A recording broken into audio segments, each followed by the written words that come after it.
કચ્છ જિલ્લાના છેવાડાના વિસ્તારોમાં શિક્ષણનો વ્યાપ વધે તે માટે અનેક સેવાભાવી સંસ્થાઓ કાર્યરત છે। રાપર તાલુકાના નીલપર વિસ્તારમાં શિક્ષણનો યજ્ઞ ચલાવવા માટે આવી જ સંસ્થા કાર્ય કરી રહી છે। જોઈએ એક અહેવાલ। કચ્છ જિલ્લાના છેવાડે આવેલા રાપર તાલુકાના નીલપર ગામે આજે પણ ગાંધીજીના સિદ્ધાંતોને આધારિત શાળાઓ ચાલી રહી છે। ખાસ કરીને આ વિસ્તારોમાં પાયાની સુવિધાનો અભાવ છે તેવા સમયે આ વિસ્તારોમાં બાળકો અભ્યાસ તરફ વળે અને રાષ્ટ્ર નિર્માણમાં પોતાનો ફાળો આપે તે હેતુથી ગ્રામ સ્વરાજ સંઘ દ્વારા અહીં શાળા ચલાવવામાં આવે છે। ખાસ કરીને છેલ્લા 26 વર્ષથી આ સંસ્થા અહીં કાર્ય કરી રહી છે, જેમાં આ વિસ્તારોમાં લોક જાગૃતિ માટે અનેક કાર્યો કરવામાં આવી રહ્યા છે। અંધશ્રદ્ધા દૂર કરવી, પર્યાવરણ સુરક્ષા, મહિલા જાગૃતિ, બાળ સંરક્ષણ, કુદરતી આપત્તિમાં લોકોને મદદ કરવા સહિતની પ્રવૃત્તિ ગ્રામ સ્વરાજ સંસ્થા ચલાવી રહી છે। છેવાડાના વિસ્તારોમાં વાંઢોમાં માલધારીઓ સતત સ્થળાંતર કરતા હોય તેવા સમયે તેમના બાળકોને ભણતા કરવાનું કપરું સ્થાન આ સંસ્થા સુપેરે કરી રહી છે। નીલપર ખાતે કાર્યરત શાળામાં 1 થી 10 સુધીના અભ્યાસની સગવડ છે। ખાસ કરીને સમૂહ જીવન લક્ષણ અંતર્ગત વિદ્યાર્થીઓ અહીં એક જ સ્થળે રહે છે, ભણે છે અને દૈનિક કામો શીખે છે। ખાસ કરીને ગાંધીજીના સિદ્ધાંતો આધારિત સ્વાવલંબનને વિદ્યાર્થીઓના જીવનમાં ઉતારવાનું કામ આ સંસ્થા કરી રહી છે।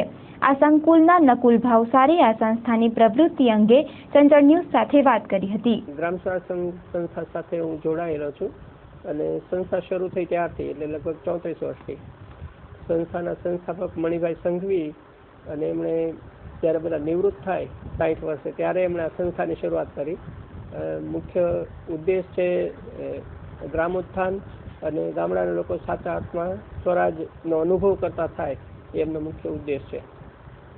અમે એવું ઈચ્છીએ છીએ કે બાળક છે એ અભ્યાસની સાથે સાથે એટલો આત્મવિશ્વાસ કેળવે કે અહીંથી બહાર નીકળ્યા પછી ધારો કે એમને નોકરી ન મળે તો પણ એ પોતે પોતાના વ્યવસાય શોધી કાઢી શકે અને એક ઉત્તમ નાગરિક બને। એના માટેના ગાંધીજીએ જે બુનિયાદી શિક્ષણના પાયાઓ ગણ્યા હતા એ પાયા ઉપર આખું આપણું શિક્ષણનું કામ ચાલે છે।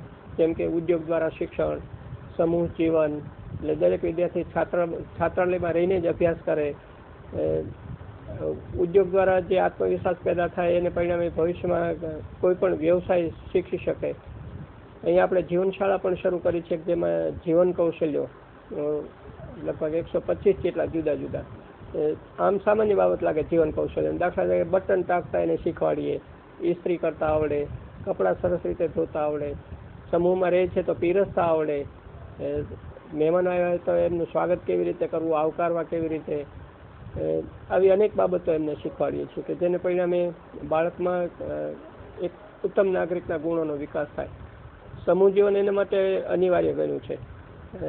બાળક વ્યસન મુક્ત બને, બાળક છે વડીલો તરફ આદર આપતો થાય, એવી રીતે ખાદી, ગોપાલન એ પણ આપણે એમાં અનિવાર્ય ગણ્યા છે।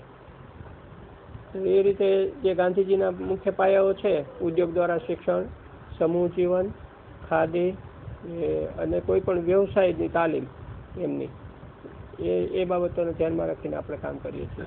અત્રે ઉલ્લેખનીય છે કે આ શાળાઓમાં 95% લોકો નબળા અને પછાત વર્ગના આવે છે, ત્યારે તેમને જમવા રહેવાની સગવડ સંસ્થા દાતાઓના સહકારથી પૂરી કરે છે। અહીં દીકરી દત્તક યોજના અંતર્ગત દીકરીઓનો અભ્યાસ ખર્ચ દાતાઓ ઉઠાવી શકે છે।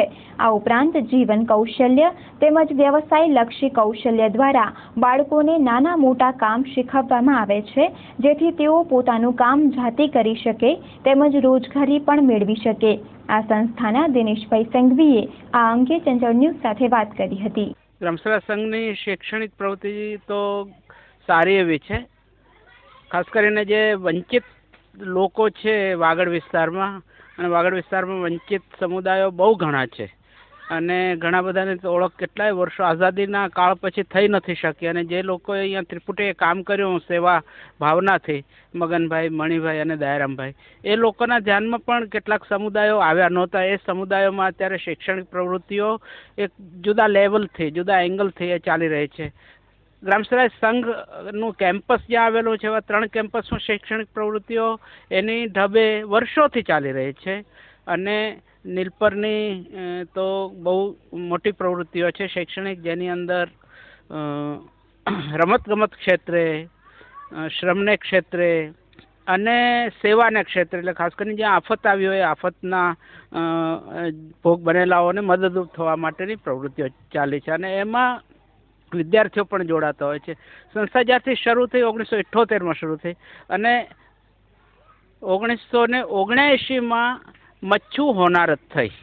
અને મચ્છુ હોનારતમાં અમારી પાસે તો એ પહેલું જ વર્ષ હતું, એટલે માત્ર ને માત્ર 23 વિદ્યાર્થીઓ હતા. પણ એ 23 વિદ્યાર્થીઓમાંથી કેટલાક વિદ્યાર્થીઓ અહીંથી મચ્છુ ડેમ જ્યાં આવેલો હતો એ વિસ્તારમાં મુર્દા ઉપાડવા, સફાઈ કરવા, આવા પ્રકારના જે કામની અંદર ખૂબ જુગુપ્સા પ્રેરક કામો કહેવાય એવા કામો કરવા માટે અહીંથી વિદ્યાર્થીઓ કાર્યકરોની આખી ટોળી બનીને મણિભાઈના નેતૃત્વ નીચે એ ગયેલી. એ ત્યાંથી કે આજ દિવસ સુધી એ કામો ચાલે છે. એ સુનામી હોય તોય ભલે, એ તારાપુર આણંદ વિસ્તારનો રેલ રાહત હોય તો ભલે, અમરેલીમાં આવેલો હતો એપિડેમિક બીમારી ત્યાં હોય તો ભલે, કોસી જે કહેર થયો એ વખતે પણ આપણે ત્યાંથી એ 4 જણની ટીમ એ ત્યાંના કામના માટે ગઈ. એટલે જુદા જુદા કામોમાં આ રીતે વિદ્યાર્થીઓ પણ શૈક્ષણિક એક ભાગ રીતે સમાજની અંદર કંઈ આપણે પ્રદાન કરવું છે એ દ્રષ્ટિથી